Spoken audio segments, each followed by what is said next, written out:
Salve pessoal, meu nome é Silvia Nascimento e eu há 20 anos trabalho com conteúdo sobre comunidade negra na internet.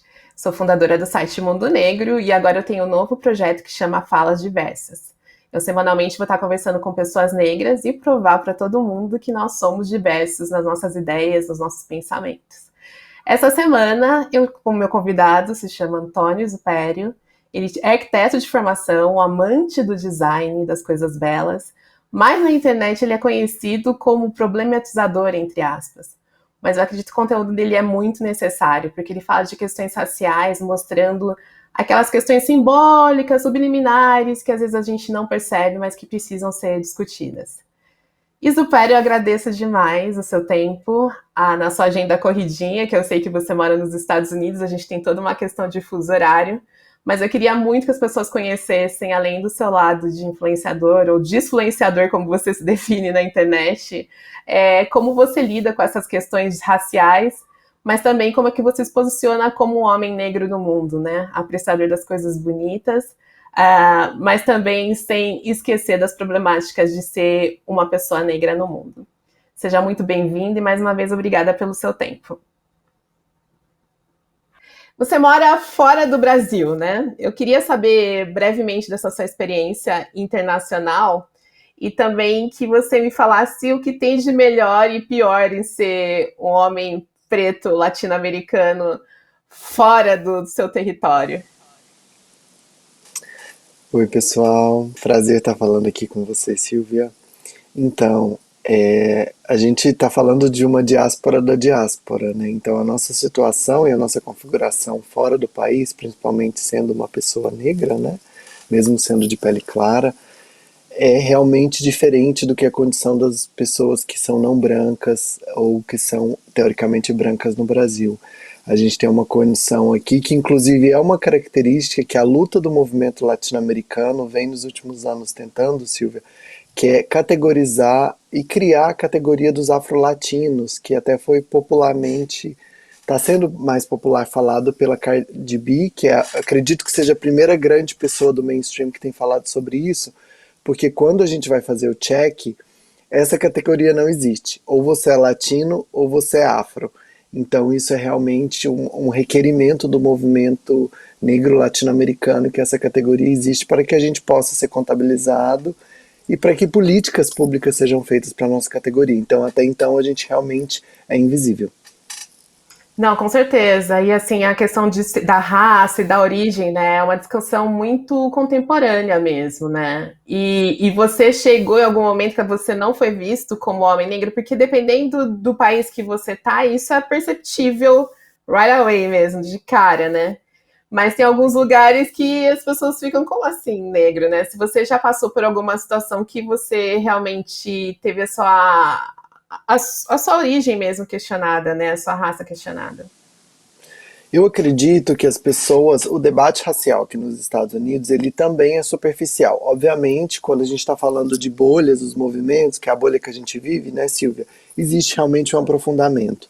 Mas na grande maioria, principalmente no ambiente que eu circulo, que é completamente embranquecido, mesmo aqui, né, onde o racismo é bem inferior ao do Brasil, é muito importante a gente falar, eu sei que você sabe Sim. disso, você está careca de saber, mas a gente sabe que isso é uma notícia que é muito nova para muitas pessoas, né? Inclusive a Anistia Internacional fala que a gente está há 20 anos de diferença do Brasil por todos os números.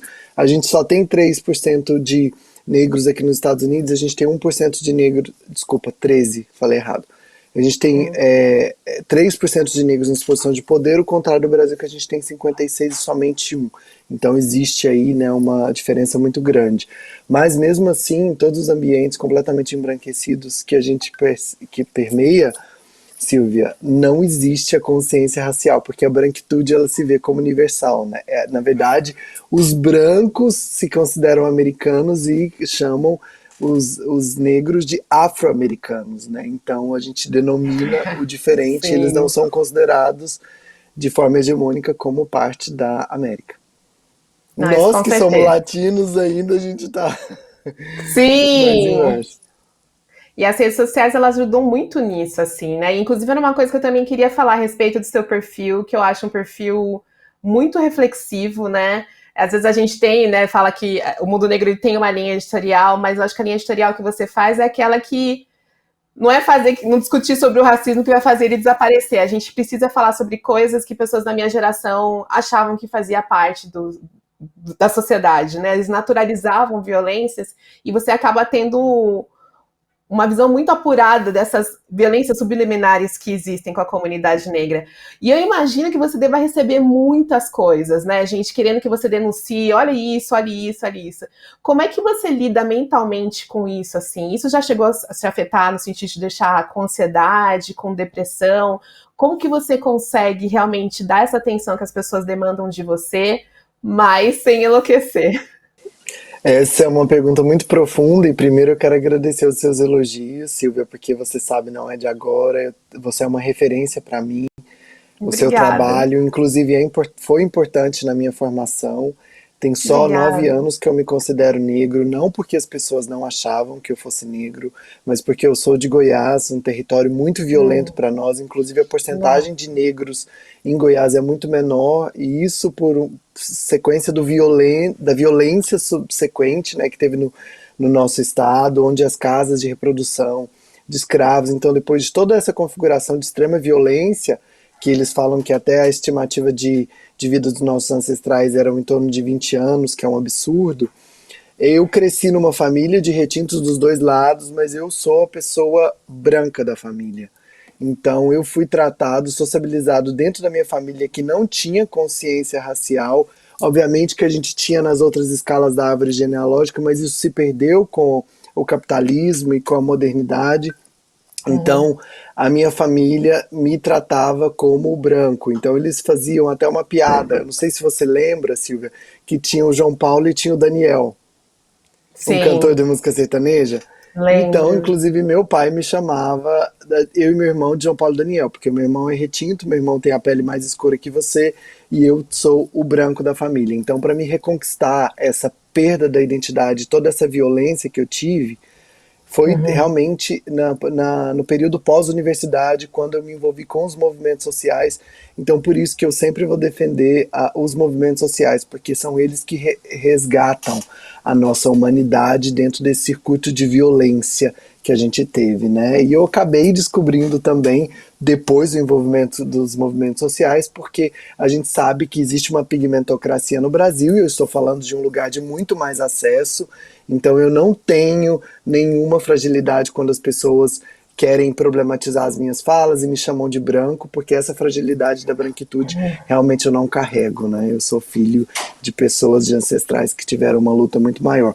Mas voltando à sua questão, depois de que eu passei por esse processo que é muito dolorido do reconhecimento, e eu falo para você que eu saí do armário da negritude foi muito mais violento do que do armário da LGBTfobia. Eu falo isso para as pessoas, elas ficam surpresas, mas para mim realmente me reconstruir dentro de toda a ancestralidade, reconhecer todos os valores que a minha família sempre teve e que foram apagados, inclusive para os meus parentes diretos, que são meus pais, isso foi um processo muito violento. Então, como eu já passei por esse processo violento, problematizar e analisar tudo isso, Silvia, para mim não é uma dor, porque a dor para mim é eu chegar nesse espaço de acesso que eu tive, que muitos dos nossos irmãos, inclusive irmãos de sangue mesmo que eu tenho da minha Uhum. família, mas os irmãos como comunidade negra não tiveram. Então eu decidi que eu não iria me calar nunca mais. Então eu ficaria realmente muito mal da saúde mental se eu não pudesse problematizar e falar sobre isso e respeitar que eu sou o sonho dos meus ancestrais que tiveram que morrer para eu estar no lugar que eu estou, de acesso à educação, de acesso aos pequenos espaços de poder que eu já consegui participar. Então eu não vou calar. Eu acho isso super importante, esse reconhecimento de que estamos num momento complicado, mas já foi muito pior. E principalmente a gente celebrar a nossa liberdade, né? Então, eu vejo seu conteúdo muito descolonizado e eu acho que é isso, né? Da gente entender que é livre, né? E usufruir disso no máximo que a gente puder, né? Para causar impacto nas novas gerações. Você falou da sua faculdade, você tem uma formação em arquitetura?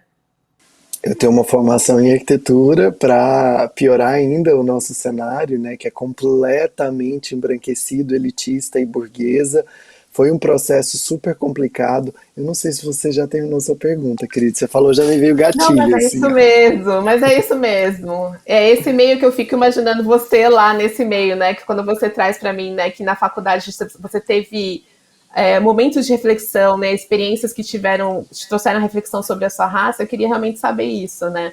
Você escolheu um curso que é um curso dito como elitista mesmo, né? O curso de arquitetura é um desses cursos clássicos mesmo, né? Que a branquitude também gosta de falar que tem pessoas arquitetas na família, né? E eu acho que a gente tem uma contribuição do Egito aí que mostra que a arquitetura vem dos nossos, eles queiram aceitar ou não, né? Mas como é que surgiu essa questão da consciência racial dentro desse ambiente universitário num curso de arquitetura? Porque não é ciências sociais, né? E também, como você fala aí dos arquitetos egípcios, né? Você também puxou outro gatilho que o Fanon fala que tudo que a gente vê à nossa volta, ele é parte também apropriação. Então não é tudo dos brancos, né? A gente sabe que o que ficou marcado pela própria domínio da documentação, da Igreja Católica, do colonizador, é da branquitude, mas a gente não sabe até que ponto tudo foi apropriado, como o caso do Tebas. Mas o arquiteto Tebas, gente, para quem não está familiarizado, foi o arquiteto que projetou a Igreja da Sé, um dos primeiros registros que a gente tem de arquitetos negros no Brasil foi completamente apagado. Então, um ambiente extremamente violento, e eu falo com muita tranquilidade, eu acho importante falar aqui, principalmente com você, Silvia, que eu entrei na faculdade contra as cotas e não me reconhecendo como uma pessoa negra. Então, Sério? esse é resultado do processo da violência que a gente tem no Brasil, que deseduca, né, e retira a nossa construção de humanidade. Então eu acho super importante falar sobre isso, porque principalmente da nossa página que vem dessa problematização, então, para poder me colocar nesse lugar de quem não tinha completamente consciência nenhuma. Então, é desse lugar que a gente está falando, e por isso que o acesso à educação, mesmo a gente sabendo, né, Silvia, que também a universidade, como a gente tem hoje, ela é um projeto colonizador, mas a gente sabe da importância para o nosso projeto de abolição, mesmo para que a gente reconheça que a educação não é adequada como deveria, como o curso de arquitetura ele não é adequado. Eu passei o curso inteiro com referências eurocentradas e que a gente nunca teve nenhuma citação pelas nossas ancestralidades, pela parte toda de desenho, de arquitetura e de referência que hoje a gente já sabe que tem da arquitetura da África, né, que é um continente aí muito completo, que basicamente tudo que a gente tem que foi formado na Europa, posteriormente foi baseado nas referências africanas. Então é desse lugar de violência que eu falo. Sim, sim. E quando eu penso na arquitetura, né, as pessoas que eu conheço que são, tenho duas pessoas arquitetas no meu ciclo pessoal, assim, próximo a mim, são pessoas admiradoras da beleza, né, das formas, das cores, né? Como foi essa construção para você mesmo, assim? Porque de você ver as coisas acharem bonito dentro desse ambiente que você fala que você vive, né? Você conseguiu ver a poesia em algumas coisas. Isso é uma coisa que veio da sua criação, é uma coisa que surgiu de você, né, na sua personalidade, de onde veio essa questão de ver o mundo dessa forma estética, né, de design, que fez você querer ter uma formação em arquitetura? Eu sempre tive muita conexão muito grande com a arte. Eu até fui crítico de arte durante 8 anos. Na época que as pessoas tinham blog, a gente tinha uma página.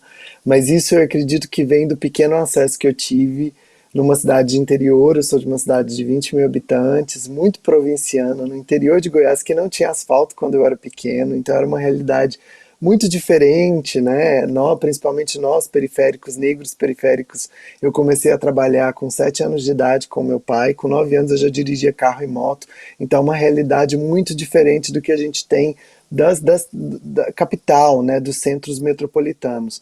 Então, o maior prazer que eu tinha na minha vida era a locadora. Eu não consigo demonstrar para vocês qual que era a emoção da possibilidade que eu tinha de, depois do meu trabalho, depois de eu conseguir dinheiro do meu trabalho, porque os meus pais não tinham como priorizar isso, porque a gente estava realmente lutando pela sobrevivência, sem nenhuma romantização, era uma situação muito precária, isso não é legal, isso não é para vangloriar, nem para trazer o recorte da minha história como meritocracia, porque ninguém deveria passar por isso, nem numa situação de um país em desenvolvimento como o Brasil, que é bastante rico. Mas, então, o pequeno acesso que eu tinha à locadora, Silvia, para mim, não existia prazer maior na minha vida do que ter acesso à locadora. E eu comecei, obviamente, nas drogas muito mais fracas, e a gente vai crescendo, vai indo para os diretores mais importantes, vai passando, né, pelo questionamento de todas aquelas referências que a gente tem,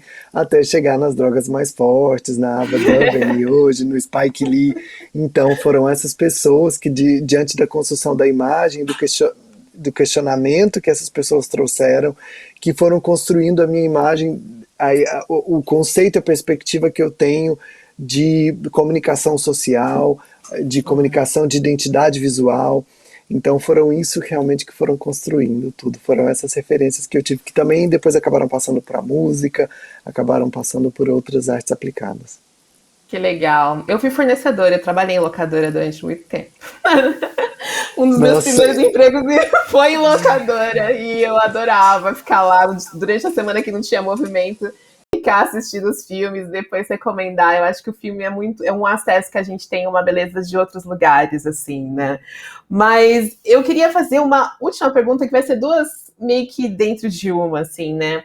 A gente tem visto, a gente até tem conversado diretamente eu e você, casos de pessoas negras que têm acesso a lugares ditos de luxo, de prestígio e sofrendo racismo nesses espaços, né? Sempre que no mundo negro a gente fala, a pessoa teve um problema em certo restaurante, em certa loja, tem uma linha que fala, mas ele nem tinha que estar lá, a gente não tem que ir para esses lugares que nós não somos bem-vindos, né? Eu queria que você falasse o que você acha sobre isso e emendando sobre a questão de ser bem-sucedido. O que é ser uma pessoa de sucesso para você? duas perguntas muito profundas, muito obrigado. Sim. Primeiro, eu também acredito nessa visão decolonial que a gente às vezes compartilha, que é a gente tem que realmente ocupar todos os espaços, porque só assim que a gente vai conseguir quebrar essa estrutura que a gente tem. É muito importante que a gente tenha veículos como o seu para que a gente possa se aquilombar e fortalecer, mas é muito importante que a gente se veja em todos os lugares. Tem uma influenciadora que eu amo, que também fez parte da minha construção, que é a Nathalie Neri, e ela fala, né, Uhum. que a gente não vai poder problematizar o uso das maquiagens enquanto a gente não tiver em todas as propagandas. Então, primeiro a gente precisa se ver em todos os lugares, né? A gente tem que se ver na revista, a gente tem que se ver na TV, a gente tem que se ver em todos os espaços para depois que a gente possa realmente começar a problematizar e a questionar esses espaços, porque enquanto a gente não tiver, enquanto uma mulher negra no Acre não entender a importância disso, a gente não consegue diluir o debate e emancipar os nossos que estão numa posição de maior vulnerabilidade. A segunda pergunta, só me dá um gancho, que eu vou viajando e esqueço. É sobre a noção de Ah, sucesso mesmo, né? Que você vive num país, né? Que a comunidade negra é vista como às vezes até superior à nossa pelas coisas que eles alcançaram, né? E tem um ponto de vista de que eles seriam mais bem-sucedidos, mas aqui no Brasil a gente tem a nossa questão de resistência, né? Que quantitativamente nós somos a maior parte da população, né? Então a gente fica, o que é bem-sucedido? O que é sucesso, né? Mas na sua visão particular, assim, de mundo, para você, a pessoa que é bem sucedida, ela tem que ter quais características, que às vezes nem sempre passa pela questão financeira, né?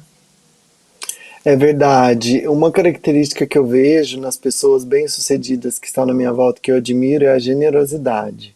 Eu acredito que essa característica da abundância, né, que vem também da nossa ancestralidade, da nossa filosofia, porque quem inventou a escassez foi a branquitude. Essa fala é de uma ativista originária maravilhosa que chama Jenny Nunes. Então essa estrutura da escassez, né, e sempre do né, que é uma religião que pode ser permitida, é uma raça que pode ser valorizada, é uma ideia de estética, né? Essa cultura da escassez realmente vem da branquitude. Então eu acredito muito na generosidade e para o nosso povo eu acredito que realmente a gente ter pessoas que possam nos formar a opinião, Silvia, porque a gente era muito carente de referências, né? Nós perdemos toda a nossa identidade. Agora geralmente a gente fala no âmbito coletivo, mas agora eu estou falando no meu âmbito pessoal. Eu tinha muito poucas referências, mesmo a gente sendo adornado pela cultura africana, de ancestralidade pelas minhas tias, pelo samba, pelo meu pai, pelos meus avós. por todas as pessoas que estão ligados diretamente com a gente, mas a gente sabe que era de uma forma muito superficial. Então, eu acredito que a gente ter pessoas, hoje eu abri meu Instagram e ver pessoas que têm letramento, que estão em posições minimamente de poder, porque a gente sabe que a favela ainda não venceu, que isso não é verdade, é muito esperançoso e esperançar no verbo do Paulo Freire, que é o que eu acredito. Sim, essa questão de sucesso eu também acho, né? De você se sentir tão pleno que você transborda, né? E você quer trazer os outros consigo, né? E você é muito generoso, Pera. Eu agradeço muito a nossa conversa. Vai ser a primeira de muitas. Você é realmente um querido. Você é um transformador, um questionador, e a gente precisa de pessoas como você. Agradeço a sua doação de tempo da sua agenda, que eu sei que é loucura. Você faz muita coisa e até uma próxima conversa. Tudo de bom para você e obrigada por participar. Muito obrigado, querida. Conta sempre comigo. Obrigada.